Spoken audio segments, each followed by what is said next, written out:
Apollo's appearance represents a new approach to high-end ergonomic chairs. It has a complete dynamic system, allowing the supports to change with the body. It integrates high-end design with a truly effective ergonomic system. At this price point, you rarely see such design completeness and ergonomic performance at the same time. Next, together with Apollo's product director Laura, we'll take a deep dive on all the key features, from design to experience. At first glance, this chair looks quite particular. The backrest looks unlike any traditional ergonomic chair. Can you tell me about its design inspiration? Once when I was hiking, I saw a type of butterfly. My friend told me it was an Apollo butterfly. First, I didn't pay much attention. It looked graceful and quiet, just flying quietly through the valley. But then I realized it was flying at an altitude of over 2,000 meters.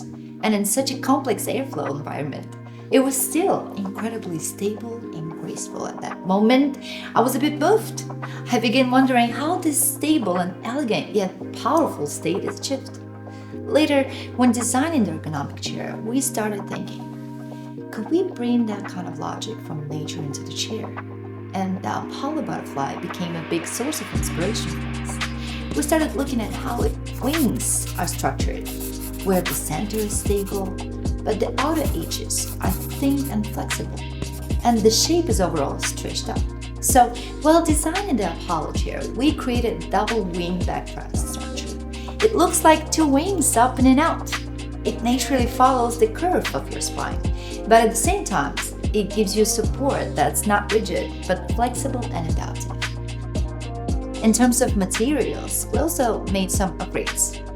The lower part of the backrest uses 7000 series aluminum alloy, the kind you'd find in automotive and aerospace, to make sure the structure is strong and durable.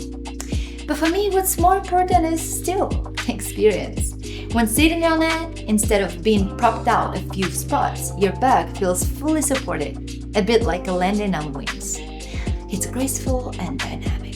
So it's not just a design, it's a functional structure. Yeah, exactly. It doesn't just look like a butterfly, it actually works in a similar way. So the elegance isn't something we added up on top, it comes from the structure itself. And there's also a key idea behind the design, which is the butterfly effect. The idea that small changes can lead to big differences. In Apollo, we made a lot of very subtle adjustments, but when you bring them all together, they create a noticeable, different experience.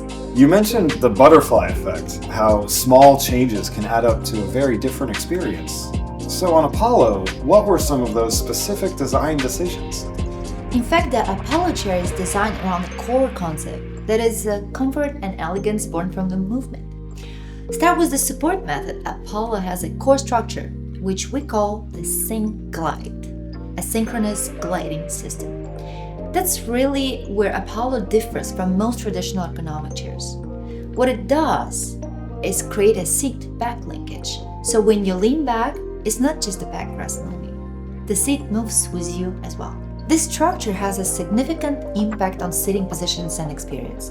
First, it allows your pelvis to remain in a neutral and stable position, rather than collapsing backward as it tilts. So that you'll have a more natural spinal curve and your body won't feel being twisted. In terms of ergonomics, the linkage structure allows your spine to bear force more evenly. And compared to the traditional fixed seat recline, it can reduce pressure on spine by about 15% to 30%. There is also something interesting. A lot of people notice this, even if they can't quite describe it. On many chairs, when you lean back, your clothes get pulled up, or you start to slide slightly. That happens because the support isn't continuous. With this seat back linkage, your body moves together with the chair, so you stay supported the whole time. There's no gap at the lower back, so your lumbar area is always in contact, which is especially important for long hours of sitting. Additionally, its recline angle can reach 156 degrees, which is quite significant and something many chairs cannot achieve. Another detail people often overlook is the armrest. On many chairs, they stay fixed, so when you recline, your arms lose their natural support. On Apollo, the armrests move together with the backrest, so whether you're upright or leaning back, your arms are always supported in a neutral position.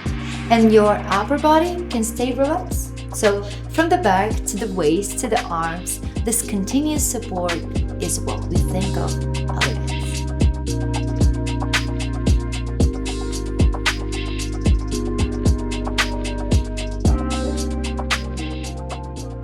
Not visual elegance, but something you feel, a smooth, coherent experience. From what you've said, the structure sounds quite complex. Does that make it harder to adjust? Actually, not at all. That's something we thought a lot about. What we wanted was for that idea, comfort and elegance from movement, to carry us through into how you actually use the chair. So we brought the main adjustments closer to you, right under the armrest. For example, there's a red lever under the right armrest. You just press it to adjust the seat height, instead of having to reach down or look for controls. The lever under the left armrest controls the recline.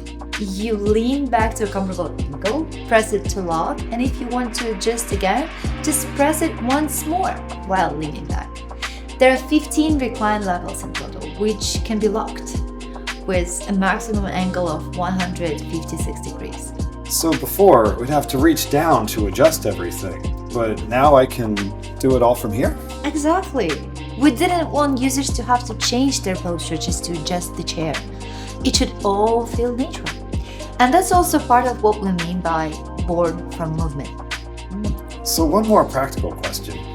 If I want to keep the chair from moving while I recline, can I lock it? Yes, you can. There are 2 levers under the seat. One at the front and one at the back. When the rear lever is up, the seat and backrest move together. So when you lean back, the seat moves forward as well. If you push that rear lever down, the seat tab is locked and the seat won't move when you recline. If you want to adjust the seat tab separately, you can use the front lever, push it up, and the seat slides forward or backward. There are 5 levels in total. Once you find the right position, just push it back down to lock it. I see. So basically, we can switch between linkage and fixed modes based on use habits. Yes, you can choose based on your preferences. So apart from these structural and adjustment differences, is there anything that's not obvious that might make a big difference? Yes. For example, the headrest. Apollo uses a 4D extra wide headrest. It can rotate in 3 directions and it has 15 levels of forward and backward adjustment. So it gives you a very wide range of movement. But more importantly, we didn't design it just to support your head. It can actually pull it down to support your upper back as well. For many people, when they lean forward at their desk, there's no support at all. And that's when the neck and upper back get tight very quickly. In that position, the headrest becomes a very solid support, which is quite different from most traditional headrests. That's interesting. Most people would assume the headrest is only for when you're leaning back. Yes, we hope it can be useful in a different sitting positions. So a lot of these details added up together shape the overall experience you mentioned. Yes, that is why we refer to it as a butterfly effect. I actually noticed that right away when I sat down. It feels very intuitive to use. You don't really have to think about it. It just adapts to you naturally. Exactly. We also hope in this way, users don't need to make any effort to learn how to do it. I also have back pain. I'm very picky with my chairs.